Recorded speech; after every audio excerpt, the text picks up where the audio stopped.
Welcome, everyone. This is a Life on Purpose Live, where we are grounded in the Japanese philosophy of Ikigai, bringing you educational content in the form of interviews.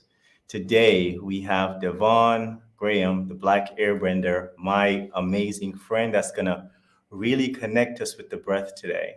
But before we get started with that, if you'd like to know anything more about the channel, if you'd like to know about Lena Vasquez, if you'd like to learn about her holistic teachings, her holistic language learning program, please go ahead and follow the channel, and then just click on the link, click on the little bell right next to it, so that you get all the updated information. So like I said, today is breath consciousness. Today, breathe with me, right? We're gonna have a great time. This is my friend I'm introducing to everyone. I'm so fascinated with this guy and his work. He is such a progressive human being in the realm of breath work. He even started his own program called Alchemy Breathwork, and I'm really interested to see how he'll spin the conversation on holistic living a life on purpose by using the breath. Ladies and gentlemen, welcome my friend Devon Graham. Thank you Oh for my having me. goodness. No problem, man. So happy to see you. Got the pyramid on the head, out in nature. Barely got a shirt on. Exactly what I was hoping for. Yeah, I'm here hosted back in Jersey. This is Okay. where this is where I grew up. So I'm really happy Right. being back here. It's very surreal. So I'm bringing all the tools I learned and built over the years to this beautiful land. That's what's up. I guess that's a great place to start. Talking about your journey. I didn't ask you about that before the last time we connected. About how you grew up. Were you raised in an ashram or something? No, now I grew up in a Jamaican household. Okay. Uh, Big up, Ali Ali them. yeah, first generation Jamaican in that sense, and yeah, my dad would play a lot of conscious reggae. I feel like that planted seeds for me, Mhm. and he would also push me to think outside the box in a sense and not Okay. be constrained in a societal way. So Mm. seeds of that nature was pushed into my upbringing, and after that, uh, hit the age of 18, and then no, sorry, 17. And then after I graduated high school, I went straight to California with a business partner at the time, and basically lost everything to the business partner to speed up the whole story, and to learn a lot about my own ignorance and Mhm. things I didn't see or acknowledge in terms of the trauma that I was always recycling over and over and over and over.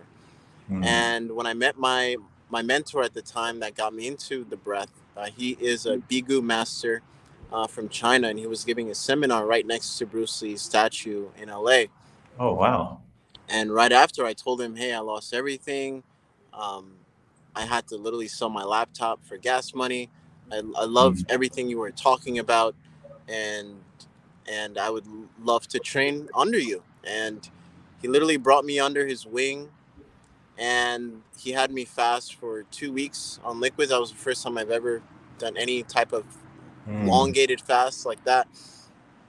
And the first session we had, the number one thing I was thinking when we were going deeper and deeper into the breath and connecting was, how was I breathing all these all this time with my business partner, leading to the downward spirals? And not only Mm. that, how was I breathing in other situations that led to other traumatic events and downward spirals? And it everything clicked in that moment in time for me, that everything is connected with the algorithm of breath. Like, breath is part of the main algorithm of life and what it can bring into our magnetism in terms of what we Mhm. attract, who we attract, and certain situations.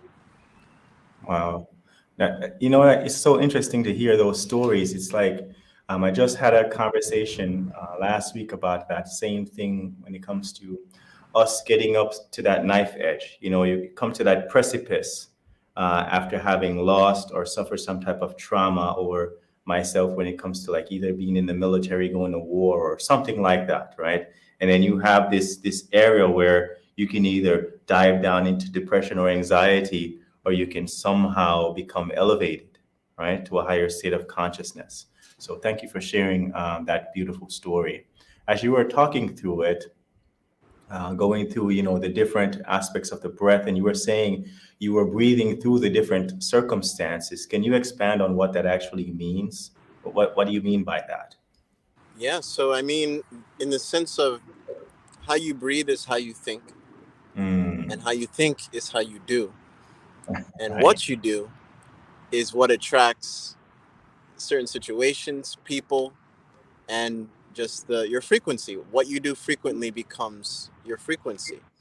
So Mm, in those times of happenings of leading to that downward spiral, I was mostly breathing in a more sympathetic way. In a sense, I wasn't even conscious of my breath. I wasn't even intentional with my breath. And the more intention we have with everything we do, not just breathing, impacts the ripples into our everyday life. wow. Wow. I love that. The breath leads to your emotions, and your emotions lead to actions. I remember us talking about this before, about that connection to the breath and emotions. And what you had explained to me was that, if you really take it under consideration, the times when you're anxious or angry or have depression, if you look at it, there's a certain type of breath pattern that's connected to this anxiety. There's a connection that's going into this anger, but there's also a connection into joy, into ecstasy. And what if you can pay attention to that and breathe ecstasy, happiness, and tranquility now? Can you expand on that idea a bit? Because I never let that go. I'm still carrying that idea around with me, so I'm always paying attention to the breath in that way. Can you expand on it a bit? Yeah, so that in itself is the bodies, right? So we have this physical body. It needs breath to animate. When the breath, hence the spirit and the soul, leaves the body, this body is no longer animated. It is somewhat dead, right? It has no life force behind it. So if we're breathing when we're happy, and we're breathing when we're sad, or we're breathing when we're angry, those are different emotional bodies that we're embodying, and we're giving the breath, in a sense, a path to breathe into those certain emotions, to invoke certain chemicals in the body. Thus, in a way, you're not really the same person as you were when you were angry, and you're not the same person as you were when you were happy, because when you're more happy, you make different decisions based off your happiness. If you're Right. more angry, you make different decisions based on your anger, thus leading to a different lifestyle, uh, different attraction of people. A lot of people don't want to be around an angry person all the time, right? So you're going to attract a different crowd. When you're mostly happy all the time, or in harmony, I like to say, you're going to attract a way different crowd than the angry crowd. So these are like two different people living two different lives. It's almost in the aspect of bipolar, right? Mm, wow. That's such an amazing correlation to have. Like literally your breath patterns are determining the trajectory of your life. Because it's literally what you're talking about is just like manifesting the reality that you see, but the breath is actually something that you can take under your control, and we take it so for granted. I did a little bit of research, as I typically do. I got this from you, man. You've been teaching me how to research stuff because I see how you do on your stuff. This is the correlation that I'm drawing, or from the research that I got about how the breath is connected to your health and your life, especially the lifespan. A golden retriever breathes 30 breaths per minute and lives an average of 12 years. A human being breathes approximately 20 breaths per minute and lives 72.6 years on average. But a giant tortoise breathes only 4 breaths per minute and can live up to 300 years. Please help me to breathe 4 breaths per minute, or or guide us through that path and make the connection to us for us about the breath patterns, the breaths per minute that you take, and and the correlations between your health and your life. Oh man, wow. There's such a direct correlation with our breath and our actual reality. If you take the Eiffel Tower, for instance, you take the amount of years it took to build the Eiffel Tower, and then you take an average worker working on the Eiffel Tower, and you take the average breaths per day, and you get about 3.4, I think, billion, yeah, about 3.4 billion breaths. And then, no, sorry, 1.4 billion breaths. And then you look up how much it costs to build the Eiffel Tower. It's about 1.4 million dollars. So you have the 1.4 million and the 1.4 billion. There has to be somewhat of a correlation in terms of Right. wealth and and our reality in that sense, right? So when it comes to the quality of breath, that is what I mainly focus on. And I don't really focus too much on the seconds, on the holds, on in that aspect. I mainly focus on the quality, because if you can improve the quality of the breath, then it leads a path of its own that no guru or no one else can lead for you. Right. That makes a lot of sense. Can you connect that a little bit to alchemy breath work? What exactly is it, and what makes alchemy breath work different? For example, Sukha Kriya, or any of the other breath formats that are out there.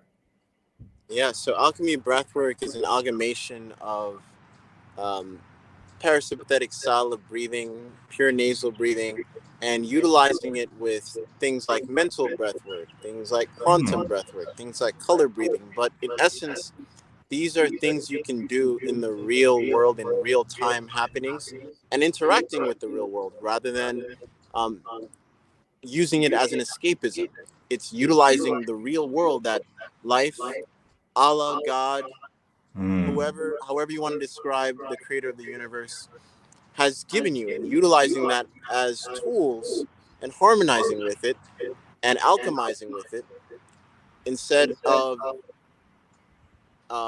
an illusionary aspect, and utilizing reality rather than escaping reality. Thus, you're becoming more real with yourself, and things in terms of manifestation start to become really tangible, to the point where the more you're breathing into truth, the more the truth will show a path, Mm. and life will be a smooth sailing in that sense. Wow. And that's what alchemy breathwork is about. I love that explanation. I love it. Breathing into truth, and then truth will become the path and trajectory of your life, because what you're really talking about there also is alchemy breath work, or how I'm understanding alchemy breath work, and how you teach people how to breathe with a higher degree of quality can also lead into a way of manifesting the life that you want to see. Would that be an accurate way of summarizing? That's on point. Awesome. I'm getting much better at this. I've been practicing how to summarize all these like big ideas that I get exposed to. One of the brilliant things I think about how you do your work is, like I said, the amount of research that you've done. I remember our first time meeting on Clubhouse, and I was really impressed just by the amount of information that you go through. And even if you go to this guy's Instagram, the Black Airbender, you will see what I mean. Like the amount of data. I don't know how you go through all of that. I don't know if you're doing it by yourself, if you have a team. You guys are doing a great job on just connecting the breath to everything in life. That's not easy to do. The other thing that I like is about how you connect it to the science. And you mentioned it before about the parasympathetic nervous system. Can you give a little bit of explaining about that if someone's not too familiar with it, parasympathetic versus sympathetic nervous system, and why they should care? Yeah, so parasympathetic is rest, digest, and mainly heal. Sympathetic is self defense. Um, you are more in a heightened state of awareness in the sense of survival, survival, survival, Mm, versus thrive, thrive, and thrive. And that's what parasympathetic mainly focuses on, well, because when you're sleeping, you're more in the parasympathetic nervous system. When you're healing in general, you're more in the parasympathetic nervous system. Your quality of health increases more on the parasympathetic nervous system in terms of the spectrum. Just sounds alone can get a person to be in a sympathetic style, in a sense. Even Mm. light in general also affects the skin, getting in terms of spiking cortisol levels and getting them more into sympathetic. So that's why we have so many factors in our everyday life in this modern world, in a sense, that stimulates the sympathetic nervous system. And a lot of us are numb to it at this point because we gotten so used to it. When in hindsight, uh, when we can fast from certain things that project the sympathetic, or actually learn to breathe through it, the better we are off of building our parasympathetic nervous system, where it's stronger, it's healthier, and we can go through any plateaus or battles when it comes to the sympathetic. And that's what I Right. mean by utilizing alchemy breathwork to be a glitch in the matrix. I love it, man. You That's why look I like, focus on real time. right. You're like the black version of Neo. I love it. um, a brilliant, brilliant explanation. What comes to me as you were explaining that, I was thinking of Maslow's hierarchy of human needs, where I was thinking about like basic survival level, basic needs would be the sympathetic, and then a higher state of consciousness would be the parasympathetic. And as you learn to balance out the breath, get higher quality of breath, you're actually moving up to a higher state of consciousness. If someone wants to think about it, just like the pyramid on my man's head right here, you're moving up, right, to higher states of consciousness. I always try to figure, like, think about it in a way that connects with me. Would that be accurate, or is there a little bit deeper that you wanted to go with that explanation? Say that one last part. Oh, the part about, like, going up Maslow's hierarchy of human needs as you move up from the sympathetic to the parasympathetic. Is that an accurate analogy of using the two? About the That's a beautiful, accurate analogy, because the breath resides. I like to say the breath resides in all dimensions of reality, and the more we're in tune with it, the more we can find our connection growing deeper and deeper to the subconscious mind, which technically right. rules 90% of our whole entire lives, in a Mm, sense, because your ideas, your factors, your habits of doing things comes from the subconscious mind. right. So if we can improve the quality, hence the filter, which is the breath that connects with the subconscious mind, Mhm. the easier it is to influence the conscious mind, but tying in with a healthier subconscious in that Right. sense. Beautiful, beautiful, man. I So love if we're it. talking about the hierarchy in the sense of parasympathetic, the Mhm. more you go up the parasympathetic, the more you dive into the subconscious world and find the string Mhm. that connects everything, in the sense of being too, because if you're too off the balance in the sympathetic, you're more in the state of unconscious. It's like Mm. it's like when somebody drinks too much alcohol, or gets in a state of shock too much, Right. they pass out, and you're not fully in control at that point. You're giving it up to an unknown entity at that point, in that sense. Mm. So that's why it needs to balance the, what is it, the Ida and Pingala, and understanding the breath, which is the sutra, right? The thread of life. I love how you wove all that. Those are like brilliant terms. This man just moved through the the, the entire yogic principles and sciences behind breath work in the conversation. I love that.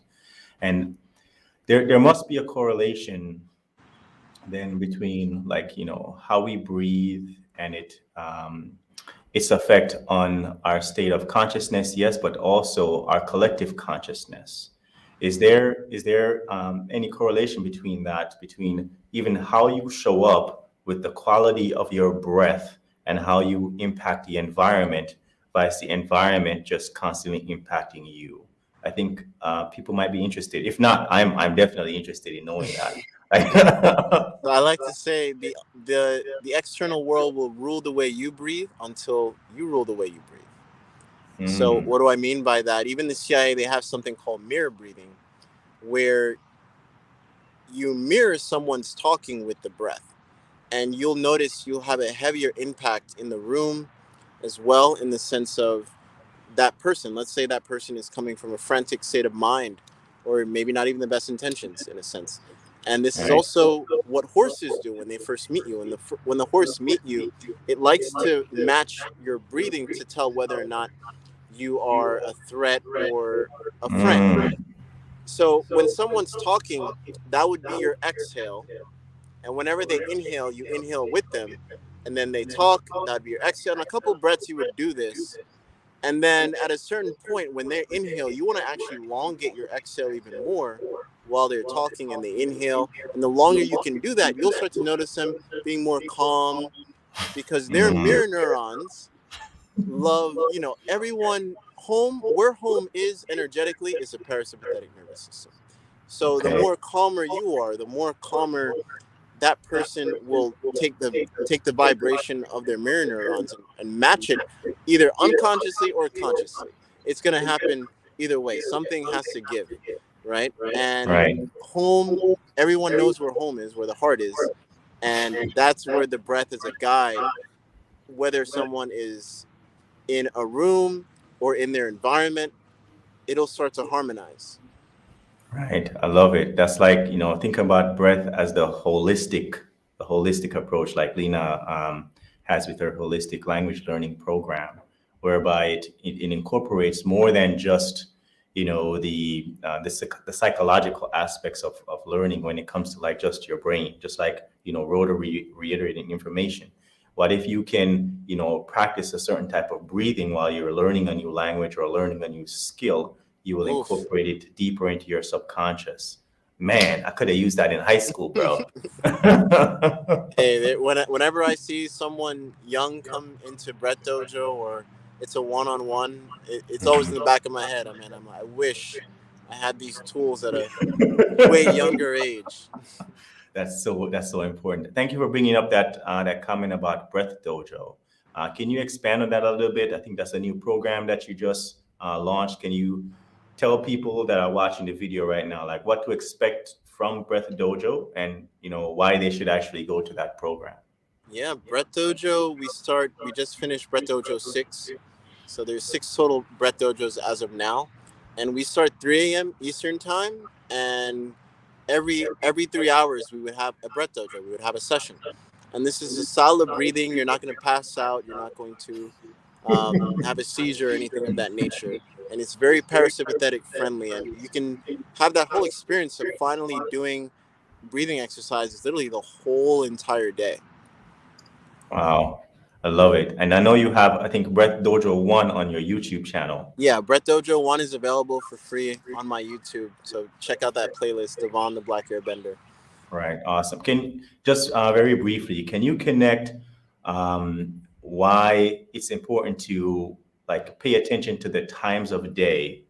I think I understand why, but I want to kind of give you the stage for that about when you're doing like certain type of practices. Like who Yes. cares if I do it at 3 o'clock or 2 o'clock? And then could you also connect that to why it's also important to think about what you're ingesting into your body because you mentioned fasting. Yeah, so to bring that full circle, we can tie it to something real in terms of the epidemic with melatonin overdose. Apparently, that's becoming a big thing with Right. parents and today's age. Hmm. That's giving their freedom to certain medical industries, and not understanding that these same chemicals that you're giving your child, they can actually produce it naturally without taking anything, using the breath, so specifically around 9 p.m. to 11 p.m., that's one of the best times to dive into a parasympathetic practice in general, because around that time, that's when melatonin secretion starts to happen naturally in the body. As long as you also dim the lighting as well, for your child, and you both. And the beautiful thing is, even if you don't get your child to do the breath work, if you're doing it energetically, especially the more you do it, they're going Mhm. to feel the effects. I've had beautiful testimonials from parents just doing that alone, or even the subliminal breathwork music, which is another beautiful tool. I've witnessed someone on a respirator listen to it for 2 weeks, and after they got off the respirator, they can do the exact same breathing pattern they were Wow. listening to. So tools of that nature, it's readily available for us without any harmful side effects. So that's a powerful key in itself. And the practice for specifically for the melatonin release is on the exhales, you would tap the side where the bones are, close to the higher point of your cheek. On the exhales, you would tap. On the inhales, relax. Exhale, tap. You pure nasal breathing here. Inhale, relax. Exhale, tap. And then the last breath that you feel like you want to rest on the exhale, you want to actually press into the sides and really elongate the exhale, your longest exhale that you could possibly do while pressing on the sides, and then Mm. relax, and then be still. Either you're going to bed, just be still in the bed, and you'll start to feel, the more you do this, especially around these times, the more you'll start to realize what melatonin tastes like. Because especially if you're purely nasal breathing and you're keeping the mouth Right. closed, you're going to feel a certain taste in your mouth. Right. And we won't get into it right now, but about like, the use of the tongue, how you position that in your mouth. There's a lot of mechanics behind this. I'm not the one to go that deep into it, but I will say on a personal level that when Lena and I, were expecting and our child was coming into the world, you're the person that we reached out to say, can you get with Lena and teach her some breathing practices for her birth process?